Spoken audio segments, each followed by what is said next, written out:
बिस्मिल्लाहिर्रहमानिर्रहीम। अस्सलाम वालेकुम। जैसे कि पिछली क्लास में मैंने आपको बाप की कुर्बानी सबक कंप्लीट करवा दिया है पूरा, आपने कर लिया होगा साफ़ राइटिंग में। हमारा नेक्स्ट टॉपिक स्टार्ट करते हैं। नेक्स्ट टॉपिक है हमारा नज़म पाक वतन, सफ़ा नंबर 61। रीडिंग करवा रही हूँ, मेरे साथ साथ कीजिएगा। पाक वतन, अर्ज़े पाक तेरा नाम, तुझसे है हम सब का मान, सब जग में है तेरी शान, अर्ज़े पाक तेरा नाम। ठीक है, इसका मतलब है कि हमारे मुल्क का नाम पाकिस्तान है। सबको पता है ना हमारे मुल्क का नाम पाकिस्तान है। हमें अपने वतन पे क्या बहुत फ़ख्र है। पूरी दुनिया में हमारे मुल्क की क्या है, शान है। ठीक है, इज़्ज़त भी है। हमारे मुल्क का नाम पाकिस्तान है। नेक्स्ट पैरा पे आ जाएं। तेरी लाज अपनी लाज, तेरी आन अपनी आन, वारें तुझ पर अपनी जान, नगर नगर डगर डगर, लगन तेरी सुबह व शाम, अर्ज़े पाक तेरा नाम। इसका मतलब है कि हमारे मुल्क से ही क्या है, हमारी इज़्ज़त है। हमें अपने वतन से इतनी मोहब्बत है कि हम इसके लिए अपनी जान भी कुर्बान कर सकते हैं। हर जगह पे, हर रास्ते पे, बस्ती, जितने भी लोग हैं हर जगह के अपने वतन से मोहब्बत का इजहार करते हैं।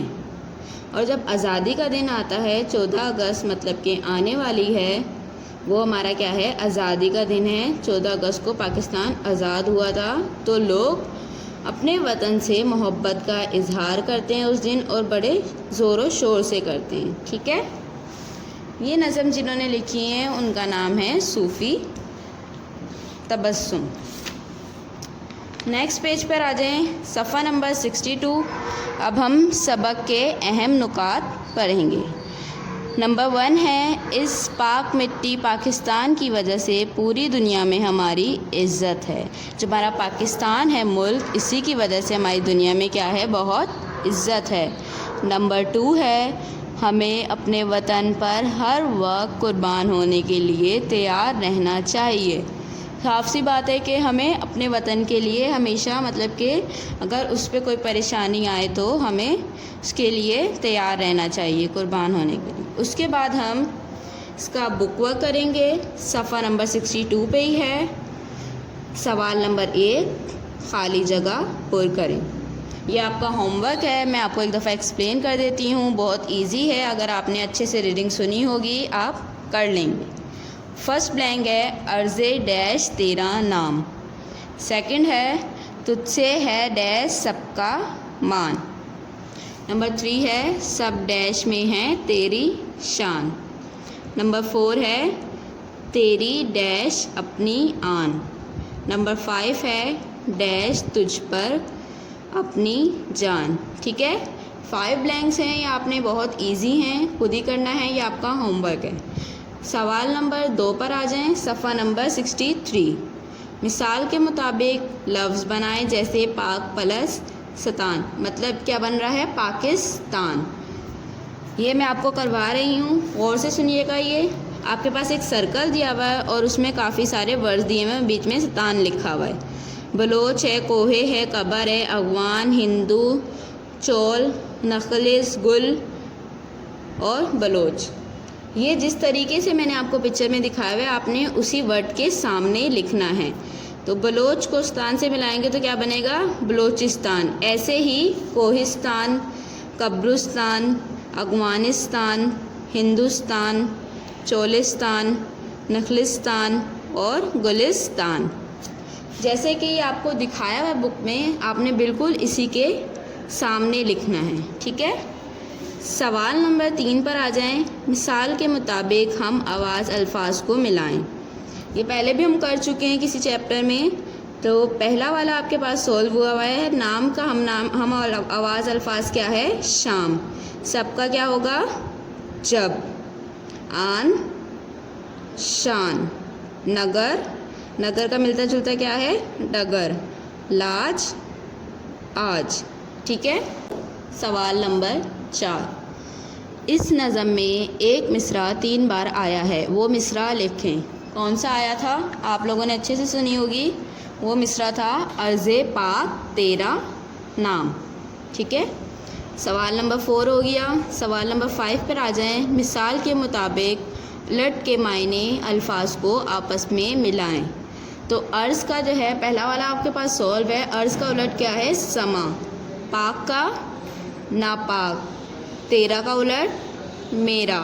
जान का उलट जिस्म। सुबह का शाम।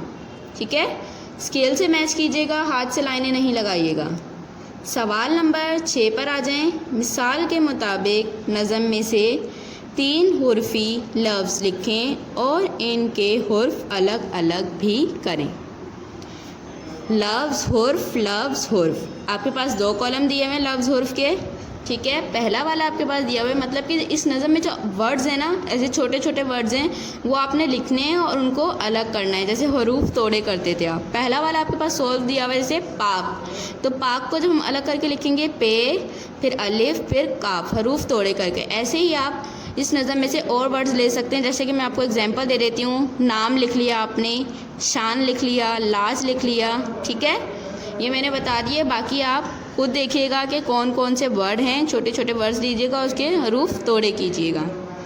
ठीक है, अब नेक्स्ट पर आ जाइए। ये आपका होमवर्क है, सवाल नंबर 6। ये आप लोगों ने खुद करना है। ठीक है, एक्सप्लेन कर दिया है मैंने अच्छे से आपको। उसके बाद कवायद पे आ जाएं। कवायद में हमारे पास क्या है? इसमें सूद। ऐसा इसम जिससे कोई आवाज़ ज़ाहिर हो, इसे इसमें सूद कहते हैं, क्योंकि सूद का मतलब आवाज़ है, जैसे साएँ साएँ हवा की आवाज़ और टाएँ टाएँ तोते की आवाज़। नेक्स्ट पेज पर आ जाएं। सफ़ा नंबर 65। सवाल है, ये किन की आवाज़ें हैं? अभी मैंने आपको इसमें सूद एक्सप्लेन की और इसमें आपके पास आवाज़ें दी हुई हैं और आपने उनके नाम लिखने हैं कि ये किस किस की आवाज़ है। पहले आपके पास दी हुई है काएँ काएँ, तो काएँ काएँ कौन करता है? कौवा करता है। उसके बाद कट कट कटाक, कट कट कटाक कौन करता है? बत्तख। उसके बाद है नेक्स्ट चूँ चूँ, चूँ चूँ करता है चूज़ा। उसके बाद गूँ गूँ, गूँ गूँ कौन करता है? कबूतर। उसके बाद tin tin tin, tin tin आवाज़ किसकी है? घंटी की। और लास्ट है आपका म्याऊं म्याऊं, म्याऊं म्याऊं कौन करता है? बिल्ली। ठीक है, उसके बाद नेक्स्ट है खुशखती। खुशखती जो है ये भी आप लोगों ने खुद करनी है। जिस तरीके से ऊपर लिखा हुआ है उसी तरीके से आपने एज इट इज़ नीचे लिखना है।